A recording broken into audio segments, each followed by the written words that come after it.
Accident డైరెక్ట్గా నీ వల్లే జరిగిందని యాక్షన్ తీసుకోక తప్పట్లేదు. నేను ఈ ఎంక్వైరీ కమిటీలో రామారావుకి 6 months సస్పెన్షన్ ప్రపోజ్ చేస్తున్నాను. ఏమంటారు ఎస్పీ గారు? Sir, if you don't mind, I have humble submission. 6 months suspension అంటే కొంచెం ఎక్కువని నా ఫీలింగ్. అది అతని ప్రమేయం లేకుండా జరిగిన ఒక accident. Or he helped the people also. So, I propose 3 months of suspension and I request you to consider that. I'm okay with this. Yeah, thank you, sir. Better be safe than sorry next time, Mr. Ramarao. Thank you sir. Phone చేసిన వెంటనే వచ్చినందుకు మీ అందరికీ చాలా thanks రా. మిమ్మల్ని అందరినీ ఇక్కడ పిలవడానికి ఇంకో బలమైన కారణం ఉండాలి. నేను ఇక్కడికి ట్రాన్స్ఫర్ అయ్యి వచ్చాక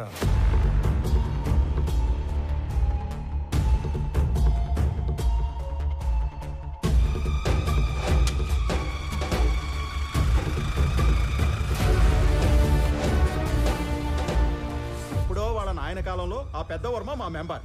ఈడసలు మా మెంబరే కాదు. పండి పండి. ఎవడో మాల్ తోలేవాడి గురించి మమ్మల్ని అడిగితే మేమేం చెప్తాం? మాల్ అంటే రకరకాలు ఉంటాయి సార్, అవన్నీ మాకు తెలీదు. సార్, మాల్ అంటే ఎర్రచందనం సార్. మిస్ అయిన 20 మందికి ఆ మాల్కి ఏదో సంబంధం ఉందని అక్కడే తెలిసింది.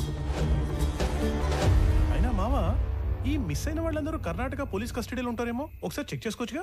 సలీం, ఆ లిస్ట్ లో ఉన్న వాళ్ళు ఎవరు పోలీస్ కస్టడీలో లేరు. ఆల్రెడీ చెక్ చేశాం. అందుకే నేను దీని రూట్స్ లోకి వెళ్ళాను. నేను మొదటిసారి తిరుపతికి వెళ్ళినప్పుడు శేషాచలం ఫారెస్ట్ తో పాటు చాలా చోట్ల తిరిగి స్మగ్లింగ్ గురించి డీటెయిల్డ్ గా తెలుసుకున్నాను.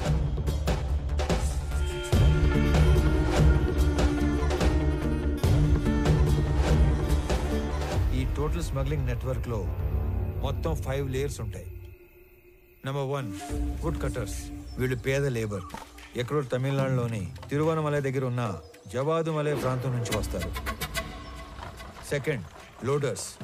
వీళ్ళు శేషాచలం ఏరియాలో లోకల్ వాళ్ళు. సీక్రెట్ లొకేషన్ కి వుడ్ని చేరుస్తారు. Third, keepers.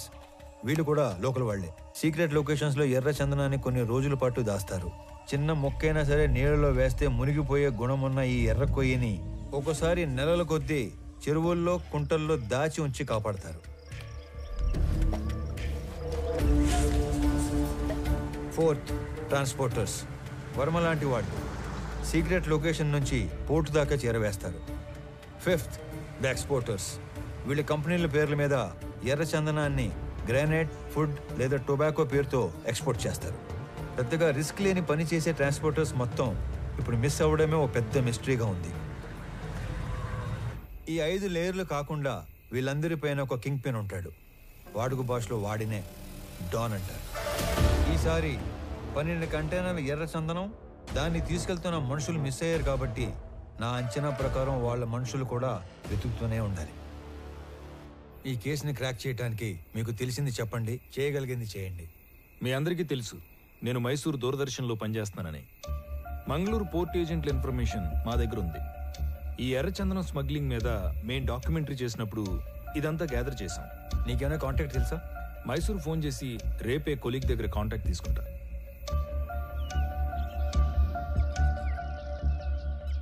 నేను నీకు రాత్రి చెప్పినట్టుగానే మా ఆఫీస్లో కొలీగ్కి ఫోన్ చేసి కాంటాక్ట్ తీసుకున్నాను.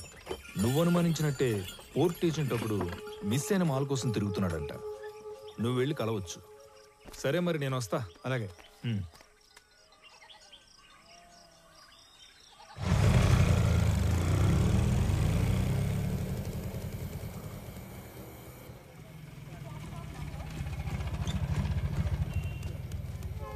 బస్టాండ్ అని చెప్పి రైల్వే స్టేషన్ తీసుకొచ్చినావు ఏందన్నా?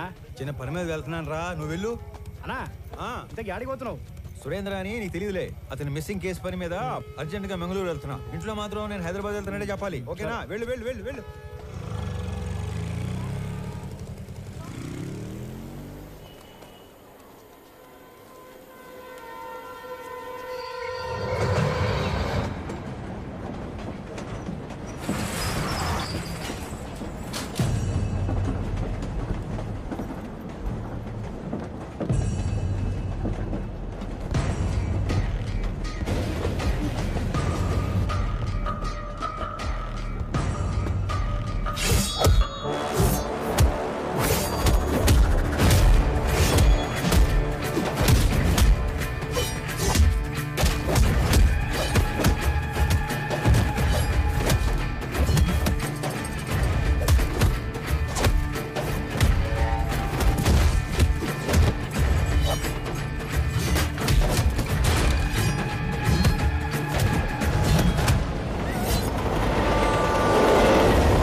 అనంత్ నువ్వేంట్రా?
బిడ్డ చురుగ్గా ఉండే కుర్రోడు.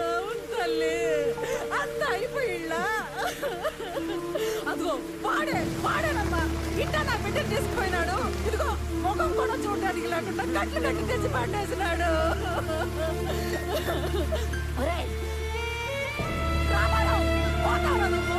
నాశనం అయిపోతావు, సర్వనాశనం అయిపోతావు, పట్లు కట్టుకుపోతావు, దొంగ పట్టుకుపోతావు.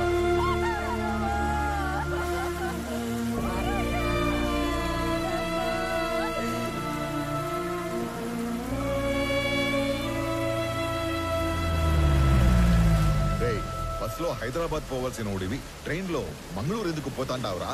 రే, మీ పిన్ని శాపనార్థాలు మన కుటుంబానికి తగిలేట్టు ఉండాయిరా. ఈ గందరగోళంలో నా గుండె ఆగిపోయేట్టు ఉందిరా. నిజం చెప్పరు. నేను చెప్పింది నిజమేనా? నిజం కాదు, అన్ని ఉత్త కూతలే. ఇదిగో పెద్దాయనా, మీ వాడు ఏం చెప్పాడు? ఆ బాడీ ట్రైన్ లో నుంచి జారి పడిందన్నా. అస్సలు కాదు, రన్నింగ్ ట్రైన్ లో నుంచి ఎవడో బలవంతంగా తోస్తే ఆ బాడీ బయటపడి తుక్కు తుక్కు అయ్యింది. హే రామారావు, బల్లె దొరికావరా సామె. ఈసారి ఉళ్ళ నువ్వు తప్పించుకోవటం నన్ను తిక్కమక్క పెట్టేంత తేలిక కాదు. ఉడుం పట్టు పట్టేస్తా. పాపా స్టేషన్ పోదమ్మా. అరే నువ్వు కదలరా సామె, నేను ఎంక్వైరీ చేయాలి. రామారావు, ఇది నువ్వు ఇన్వాల్వ్ అయ్యే టైం కాదు. ఇప్పుడు మా ఇంట్లో ఎమోషన్స్ కంట్రోల్లో లేవు. అనవసరంగా నన్ను ఇరకాటంలో పెట్టాల్సిన అవసరం లేదు నీకు. ఉందిగా, అవసరం ఉంది. అవును, అప్పుడు మనం మొదట్లో కలిసినప్పుడు ఏదో చెప్పావు. క్రిమినల్స్ నేరం చేసినప్పుడు దొరకటం కన్నా పోలీసులకి అవసరం ఉన్నప్పుడు దొరకటం ఎక్కువ. అదే మరి ఇప్పుడు నువ్వు నాకు అవసరం. పాపా స్టేషన్ పా. పైగా ఈ జనాలందరూ చూస్తున్నప్పుడు నిన్ను స్టేషన్ తీసుకెళ్ళడం నాకు ఇంకా అవసరం కాదు. వాటన్నిటికంటే ముందు నీకు నీ జాబ్ అవసరం. నువ్వు పుట్టింది ఒంగోలు రైల్వే ట్రాక్ పక్కన ఒక చిన్న గుడిసెలో. మీ తాత మీ నాన్నకిచ్చింది ఆ గుడిసె 6 డజను పందులు. మీ నాన్న నీకిచ్చింది ఒంటి నిండా దెబ్బలు, వీపు నిండా వాతలు. నీకు వచ్చిన జీతం అంతా దాచిపెట్టిన నీ ఆస్తి మొత్తం 9 నుంచి 10 లక్షలు ఉండాలి. కానీ ఈరోజు నీ ఆస్తి దాదాపు 3 కోట్లు. దానికి సంబంధించిన పత్రాలు, పాస్బుక్లు అన్ని డీటెయిల్డ్గా నా దగ్గర ఉన్నాయి. పైగా పిల్లలు లేని మీ దూరపు చుట్టం ఒక పోలీస్ ఆఫీసర్ చనిపోతే చిన్నప్పుడు నిన్ను దత్తత తీసుకున్నాడని ఫేక్ సర్టిఫికెట్ పెట్టి కంపాషనేట్ అపాయింట్మెంట్ కింద ఈ పోలీస్ జాబ్ కొట్టేశావు. ఒక్క రిజిస్టర్ పోస్ట్ పంపితే దాంతో నీ జాబ్ మటాష్. చైతి